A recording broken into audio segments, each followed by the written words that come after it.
Welcome back to the Deep Dive. Today, we are opening a file on a figure who is, he's basically the archetype of the scary Russian ruler. Oh, absolutely. You say his name, and the immediate mental image is almost cinematic. A deranged old man, clutching a staff, eyes bulging with paranoia. We are talking about Ivan the Terrible. It's a name that does a lot of heavy lifting, doesn't it? It really does. You hear Ivan the Terrible, and you don't really need to know the history to feel like you understand the man. It suggests a cartoon villain, someone who wakes up in the morning deciding whose head to chop off before breakfast. That is the popular perception. Yeah. But when I was going through the source material for this deep dive, the chronicles, his personal correspondence, even the forensic reports, it struck me that the villain label, while certainly earned in many respects, it actually obscures the mechanics of his reign.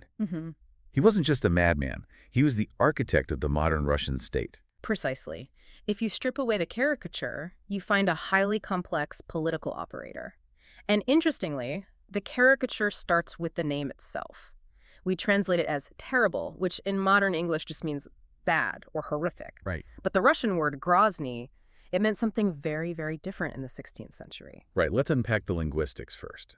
Because if we misunderstand the name, we sort of misunderstand the entire intent behind his rule. Grozny doesn't mean evil. It's an archaic term that's much closer to formidable, powerful, or awe-inspiring. Awe-inspiring. Yeah. Yeah. It's the same root you would use to describe a massive thunderstorm or, the wrath of God. It implies a power that is terrifying, yes, but also magnificent. A much better translation might be Ivan the Formidable or even Ivan the Awe-inspiring. So it's not a critique of his morality. It's a description of his authority. It's about the divine weight of the crown. Exactly. It implies that he keeps his enemies in fear and his subjects in strict obedience. For Ivan, terror wasn't a flaw. It was a necessary instrument of divine justice. But before he became the formidable, he was a vulnerable child. And honestly, the more you look at his childhood, the more the later paranoia, it just makes a frightening amount of sense. It really is the classic hurt people scenario, but on a geopolitical scale. Ivan was born in 1530. His father, the Grand Prince Vasily III, died when Ivan was only 3 years old. So you have a toddler technically on the throne, a complete power vacuum. And then his mother, Elena Glinskaya, who was acting as regent, dies suddenly when he's just 8. The sources strongly suggest poison, correct? It was heavily suspected at the time, and modern analysis tends to support that theory. So at 8 years old, Ivan is an orphan in a court filled with sharks. Right. This is the period of the boyar rule. And you have to understand, the boyars were the high nobility, specifically the Shusky and Belsky families, and they essentially viewed the state as their personal piggy bank. I was reading excerpts from the letters Ivan wrote later in life to Prince Kurbsky, who was a friend who later defected, and the bitterness is it's palpable. It drips off the page. He doesn't sound like a prince recounting his youth. He sounds like a neglected foster child. The detail in those letters is startling. He explicitly describes being treated like a vagrant or a beggar. He talks about suffering from hunger, about not having proper clothes for himself or his younger brother Yuri. So this isn't just him being dramatic. This is real neglect. He recounts watching the boyars lounging around his father's palace, putting their feet up on the furniture, completely ignoring the fact that the actual ruler of the land was in the room with them. That image of the boyars disrespecting the furniture, it seems like such a small thing. But for a child who is told he is divinely chosen, that must have been incredibly disorienting. It fostered a deep pathological resentment. He saw the nobility not as the pillars of the state, but as parasites who had stolen his childhood and insulted his divine right. He learned very, very early that power is the only thing that keeps you safe. And that paranoia gets baked in right from the start. Absolutely. He never trusted them again. Which brings us to 1547. Ivan turned 16, and he decides to formalize that power in a way no one had ever done before. He isn't crowned Grand Prince. No. He is crowned Tsar of All Russia. This is a massive pivot point in Russian history. It's impossible to overstate. Before Ivan, the rulers of Moscow were Grand Princes, so first among equals. The sort of senior partner. Exactly. Tsar is the Russified version of Caesar, but it also carries the weight of the Tatar Khan. By taking this title, Ivan was elevating himself to a completely different imperial status. He was telling the boyars, I am not your colleague, I am your emperor, I am answerable only to God. And to sell this to the rest of Europe, he didn't just rely on the title. He constructed this whole mythological genealogy. I found this part fascinating. He claimed descent from the Roman Emperor Augustus. It was a brilliant piece of propaganda. The church and court scribes, they concocted this lineage where Rurik, the founder of the Russian dynasty, was descended from a mythical figure named Prus, who was supposedly the brother of Caesar Augustus. So he's telling the courts of Europe, I'm not just some northern duke. My great-great-great-uncle was Augustus. It was all about legitimizing his claim to absolute autocratical power. And initially, he used that power incredibly effectively. This is what historians call the good years. Right. And it's no exaggeration to say that if Ivan had died in, say, 1560, we might remember him as Ivan the Great or Ivan the Reformer. So let's look at the mechanics of those reforms, because they weren't just administrative updates. They seem to have a very specific political goal. For example, he creates the Zemsky Sobor. On paper, that looks like a parliament. It does. So was Ivan actually trying to share power? Quite the opposite, and this is the critical insight. The Zemsky Sobor, which gathered representatives from the church, the merchants, and the lower nobility, was a weapon. A weapon against the boyars. Precisely. By bringing in these other classes, Ivan was building a coalition against the high aristocracy. He wasn't sharing power. He was diluting the boyars' influence. He was saying, I don't need the great families to run this country. I have the support of the people. He was crowdsourcing his legitimacy to bypass the elites. That's clever. And he did the same thing with the military, right? With the creation of the streltsy. Exactly. Before this, the army was feudal. You had to rely on the nobles to bring their peasants to fight, and you could never be sure if they would actually show up or turn against you. Right. Their loyalty was to their local lord first. The streltsy were a standing army of musketeers, paid by the state, armed by the state, and loyal only to the Tsar. It meant Ivan possessed a monopoly on violence that didn't depend on the goodwill of the princes. It was a game changer. He also modernized the legal code with the Sudebnik of 1550, and this is a major cultural shift. He brought the printing press to Russia. He established the Moscow print yard. But this is where we see the friction between Ivan's push for modernization and the very conservative society he ruled. What happened? The scribes, these are mumps who had spent their entire lives copying books by hand. They were furious. They viewed printing as heretical, or at the very least a direct threat to their livelihood. They actually burned the print yard down, didn't they? They did. The first printers, Ivan Fedorov and Pyotr Mstislevich, had to flee for their lives to Lithuania. It's a powerful reminder that Ivan was dragging Russia into the future, sometimes kicking and screaming. Speaking of expansion, we have to discuss the conquest of Kazan in 1552. This was the moment Muscovy really went from a regional power to a true empire. But the logistics of this campaign were arguably more impressive than the actual fighting. Oh, it was a triumph of engineering. The Kazan Khanate was a fortress city, a remnant of the Golden Horde. Previous Russian campaigns had failed because the supply lines were just too long. You couldn't sustain a siege. So how did Ivan solve that? Ivan's engineers built a full-scale wooden fortress on the Sura River, upstream from Kazan. They numbered every single log, disassembled it, floated it down the Volga River, and reassembled it right on Kazan's doorstep in just 4 weeks. That is essentially prefabricated warfare in the 16th century. It is. The fortress, named Sviesk, gave them the forward base they needed to bring in heavy artillery and shatter the walls of Kazan. And it worked. It worked perfectly. Kazan fell.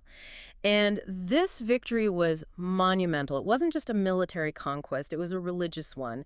It opened the entire Volga trade route and symbolized the triumph of orthodoxy over Islam. Which is what St. Basil's Cathedral in Moscow commemorates. Exactly. It was built as a monument to that victory. Now, we have to touch on the myth regarding St. Basil's.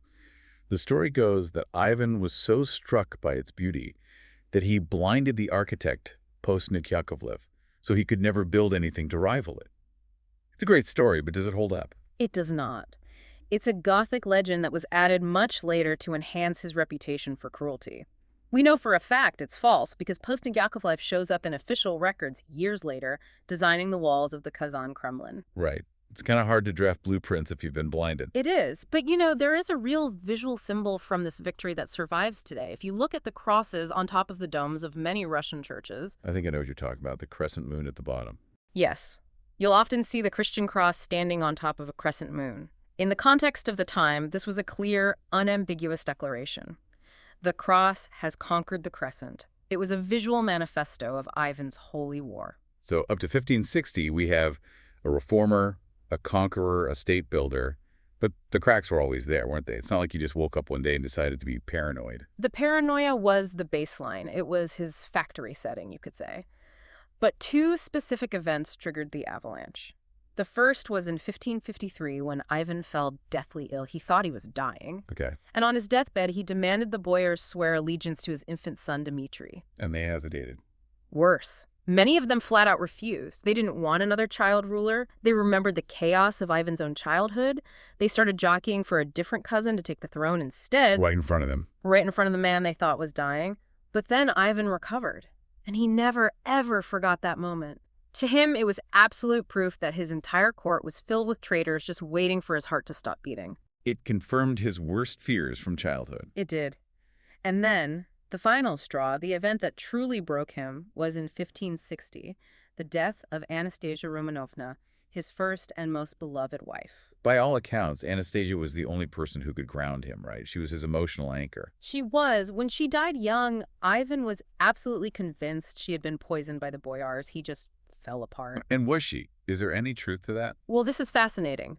Forensic analysis of her hair, which was performed in the 20th century, did show incredibly high levels of mercury. Wow. Now, mercury was used as a medicine at the time, so it's not definitive proof of murder, but it certainly validates Ivan's suspicion. In his mind, the boyars had come into his home and murdered the love of his life. And that, combined with the defection of his best friend and top general, Andrei Kurbsky, to Lithuania. It sent him into a complete spiral. Ivan's world collapsed. The good years were over. And this is where we enter the era of the Oprichnina. The Terror.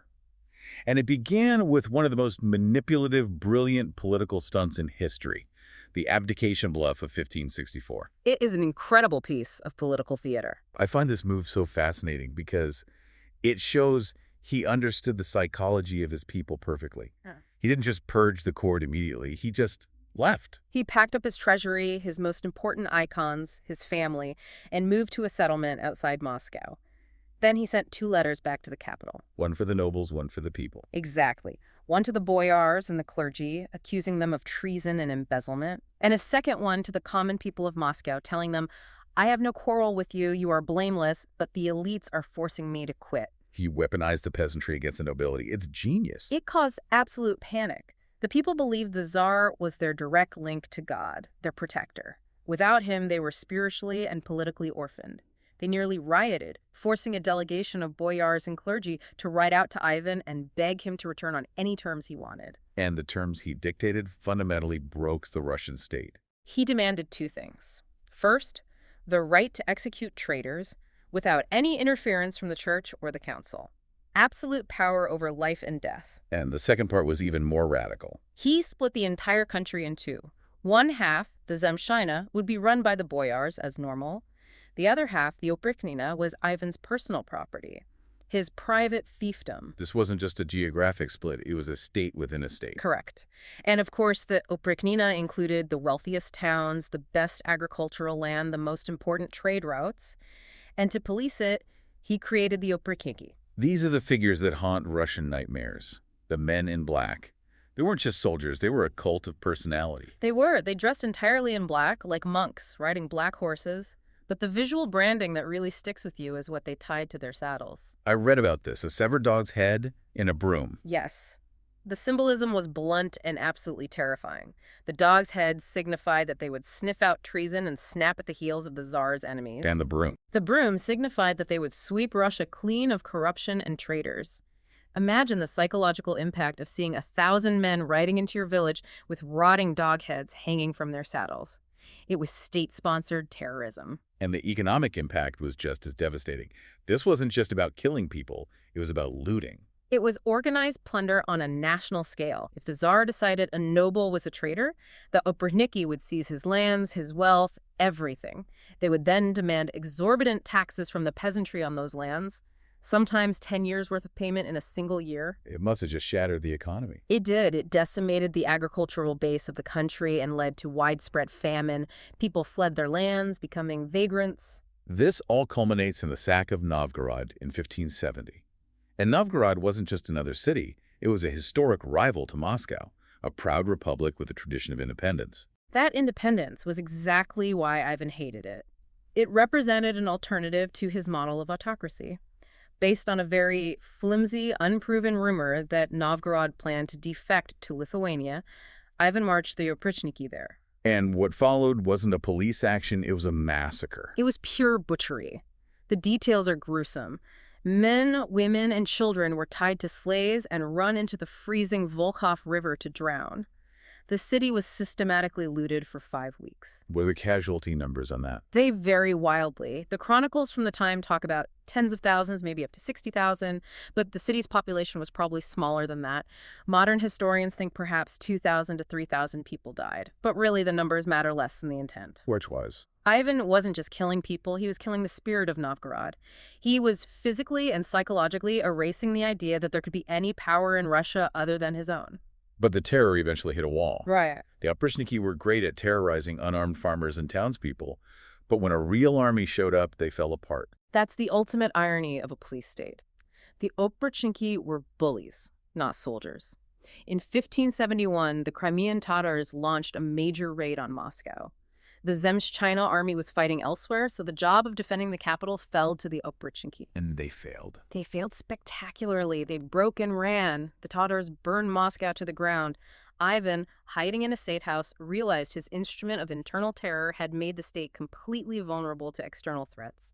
He abolished the Oprichnina the very next year. So the internal war cools down, but the external wars were still raging. And this brings us to foreign policy. While Ivan was crushing Novgorod, he was also trying to push west in the Livonian War. This was the Vietnam of the 16th century for Russia. It lasted for 24 years. Ivan was absolutely desperate for direct access to the Baltic Sea. Help us understand the stakes here. Why burn 24 years of blood and treasure fighting for a slice of the Baltic coast? Was it just land hunger? It was about suffocation. Russia was essentially landlocked. To trade with Europe, they had to go through middlemen. The Poles, the Lithuanians, the Swedes, who all taxed them heavily and crucially blocked technology transfers. Okay. They prevented weapons experts, architects, and engineers from reaching Moscow.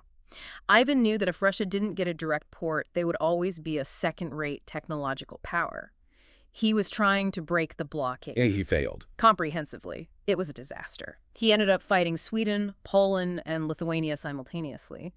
The Polish king, Stephen Bathory, was a brilliant commander who pushed the Russians back deep into their own territory. Ivan had to sue for peace, and he ended up actually losing historical Russian lands in the process. A 24-year war that left him worse off than when he started. Exactly. However, while the Western Front was a disaster, there was this strange and fascinating relationship developing with England. This is one of the most bizarre subplots of his entire reign.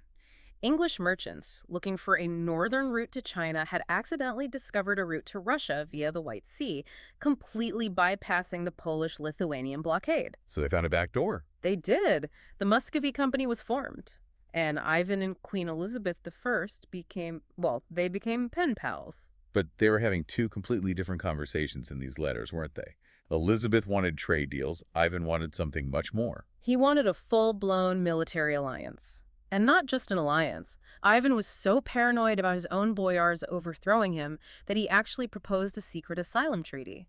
He asked the Queen of England, "If things go south here, can I come live in your country?"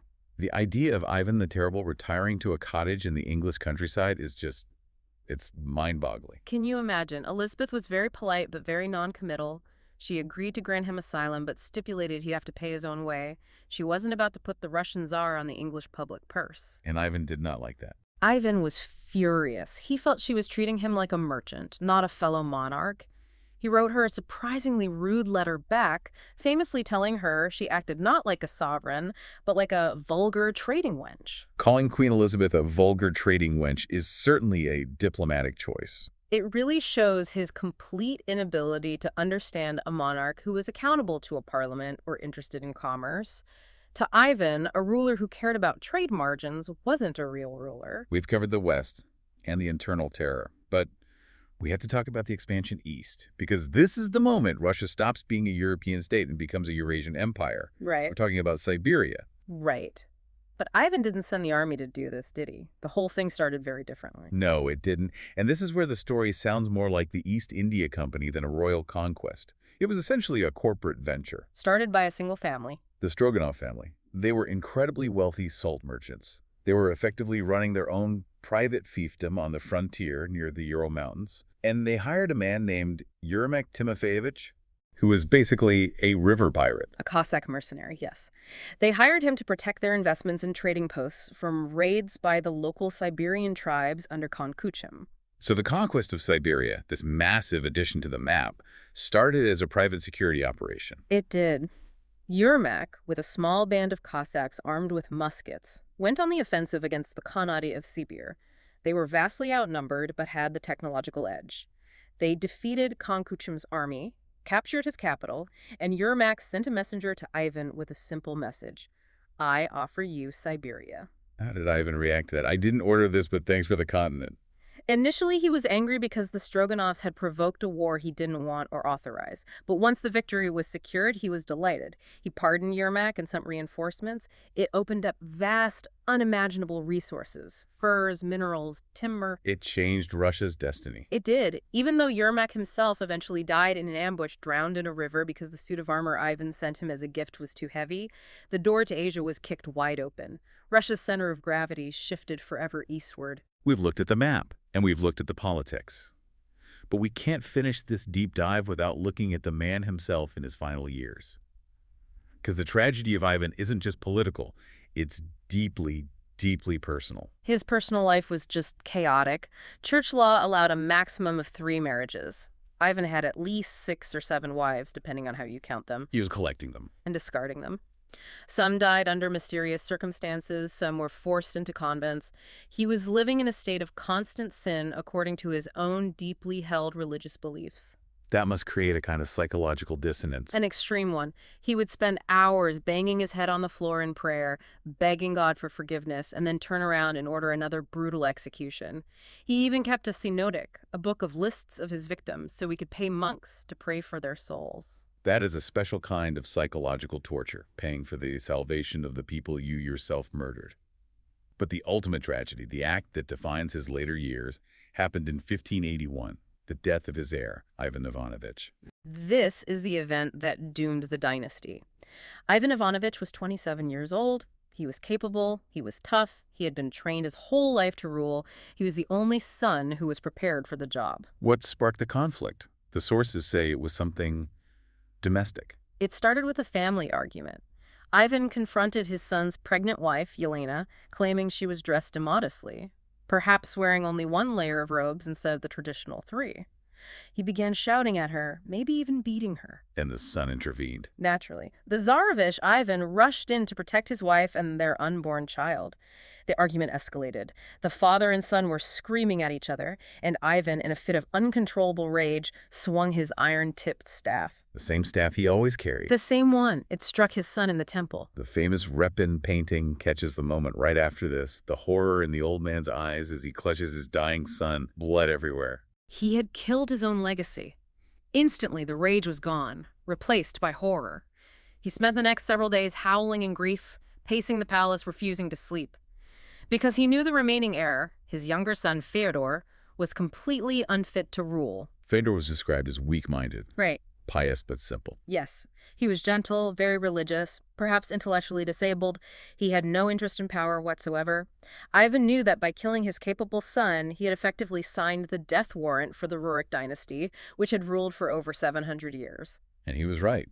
Fyodor's reign was short, and it led directly to the time of troubles, a decade and a half of civil war, famine, and foreign invasion. Russia nearly ceased to exist as a state. All because of that one moment of rage. Ivan himself died 3 years later, in 1584. How does the formidable Tsar go out? Not in battle, not by an assassin's blade. No, very quietly over a game of chess. He was setting up the board to play with a courtier, Bogdan Belsky, when he just collapsed and died. And the physical reality of his body tells a story, too. You mentioned the 1963 exhumation earlier. What did the Soviet scientists find when they opened the tomb? They found a man who was a physical wreck. He was only 53, but his skeleton was that of a much older man. His spine was fused with osteophyte, sharp, painful bone spurs that would have made every single movement agonizing. Which provides some context for the constant rage, living in chronic, screaming pain. does things to the human mind. It certainly erodes your patience and self-control. Right. And the toxicology report was the real shocker. It showed massive concentrations of mercury in his bones. So was he poisoned? Did the boyars finally get him in the end? It's the eternal question. But the expert consensus now leans toward iatrogenic poisoning, meaning doctor-induced. Mercury was the standard treatment for syphilis and, more relevantly here, for severe joint pain in the 16th century. So he was poisoning himself. It seems he was likely poisoning himself slowly for years in a desperate attempt to cure his own pain. A slow, painful, toxic end to a toxic reign. It fits the narrative almost too perfectly. So let's zoom out. We've unpacked the man, the myth, the massacres, and the modernization. What is the ultimate legacy of Ivan the Terrible? It is profoundly dualistic. On one hand, you can't deny that he created the modern Russian state. He centralized power, he crushed the feudal nobility, he expanded the empire to the Caspian Sea and into Siberia, and he established the absolute autocracy that would define Russia for the next 400 years. Without Ivan, there is no Russian Empire as we know it. But the cost. The cost was horrific. He ruined the economy, decimated the population of his own cities, instilled a culture of paranoia and denunciation that echoes through Russian history, and he killed the only heir who could have kept the state stable after his death. He built a powerhouse, but he left it on a foundation of sand. It's interesting to look at how this is all viewed today. In 2016, the first ever monument to Ivan the Terrible was erected in the Russian city of Oryol. And it was hugely controversial. It sparked a nationwide debate. I can imagine why. Supporters argue that he was a strong, effective leader who defended Russia against foreign encirclement and strengthened the sovereignty of the state, a rehabilitation that mirrors the way some people now view Joseph Stalin. And the other side. Opponents see him as a bloody tyrant who murdered his own people and set Russia back by decades with his paranoia and terror. It really forces us to ask, what is the metric of a successful ruler? Is it the size of the map or the well-being of the people who live on it? That is the eternal question of Russian history and perhaps of political power in general. And that is where we'll leave it for today. We've looked inside the mind of the first Tsar and found a reformer and a monster living in the exact same skin. Here's a final thought for you to chew on. We often judge historical leaders by the territories they conquer or the buildings they construct, because stone and land last a long time. But if the foundation of your empire is built on the broken backs and the terrified silence of your own citizens, how resilient is that structure really? Ivan built a colossus, but it collapsed the moment he was gone. So is true power about control, or is it about creating something that can actually survive without you? A question worth pondering. Thanks for diving deep with us. We'll catch you on the next one.